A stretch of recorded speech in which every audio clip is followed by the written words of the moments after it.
Shemo, Exode chapitre 15, Bible de Yoshua Mashiach. Alors Moshe et les enfants d'Israël chantaient ce cantique à Yahweh. Ils parlaient disant, je chanterai à Yahweh, car il s'est levé, il s'est levé. Il a jeté dans la mer le cheval et celui qui le montait. Yah est ma force et ma louange. Il est devenu mon salut, c'est mon aile. Je lui graisserai un tabernacle, c'est le Elohim de mon père. Je l'exalterai. Yahweh est un homme de guerre. Yahweh est son nom. Il a jeté dans la mer les chars de Pharaon et son armée. L'élite de ses capitaines a été submergée dans la mer Rouge. Les profondeurs les ont couverts. Ils sont descendus au fond des eaux comme une pierre. Ta droite, ô Yahweh, s'est montrée magnifique en force.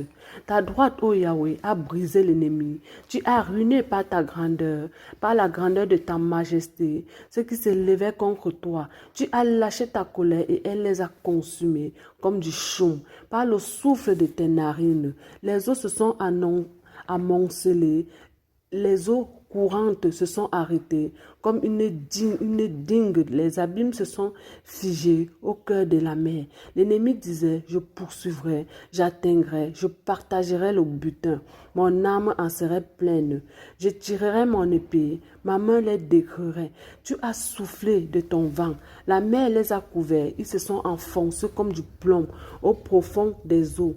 Qui est comme toi parmi les Elohim, ô Yahweh, qui est comme toi, magnifique et en sainteté, redoutable, digne de louange, faisant des choses merveilleuses. Tu as étendu ta main droite, la terre les a engloutis. Tu as conduit par ta miséricorde ce peuple que tu as racheté. Tu l'as conduit par ta droite à la demeure de ta sainteté.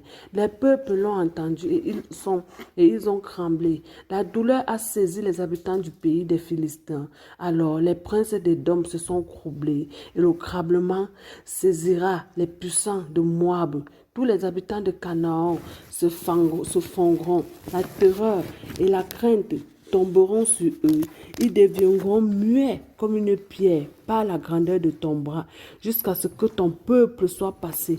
Ô Yahweh, jusqu'à ce que ce peuple que tu as acquis soit passé. Tu les introduiras et les planteras sur la montagne de ton héritage, au lieu que tu as préparé pour ta demeure. Yahweh, au sanctuaire Adonai, que tes mains ont établi. Yahweh régnera à jamais et à perpétuité, car les chevaux de Pharaon, ses chars et ses cavaliers sont ancrés dans la mer, et Yahweh a fait retourner sur eux les eaux de la mer. Mais les enfants d'Israël ont marché à sec au milieu de la mer, et Myriam, la prophétesse, sœur d'Aaron, prit à la main un tambourin, et toutes les femmes sortirent derrière elle avec des tambourins et des danses, et Myriam leur répondait, chantez à Yahweh, car il s'est levé, il a jeté dans la mer le cheval et ceux qui le montaient. Après cela, Moshe fit partir les enfants d'Israël de la mer Rouge, et il partit vers le désert de Chou. Après 3 jours de marche dans le désert, il ne trouvait pas d'eau. De là, il vint à Mara, mais il ne put boire des eaux de Mara parce qu'elle était amère. C'est pourquoi son nom fut appelé Mara. Et le peuple murmura contre Moshe en disant, que dirons-nous? Et Moshe cria à Yahweh. Et Yahweh lui montra un certain bois qu'il jeta dans les eaux, et les eaux devinrent douces, et il lui proposa là une ordonnance et une loi, et il l'éprouva là, et il lui dit, si tu écoutes la voix de Yahweh ton Elohim, si tu fais ce qui est droit à ses yeux, si tu prêtes l'oreille à ses commandements, si tu gardes toutes ses ordonnances, je ne ferai pas venir sur toi aucune des infimités que j'ai fait venir sur l'Égypte, car je suis Yahweh Rapha.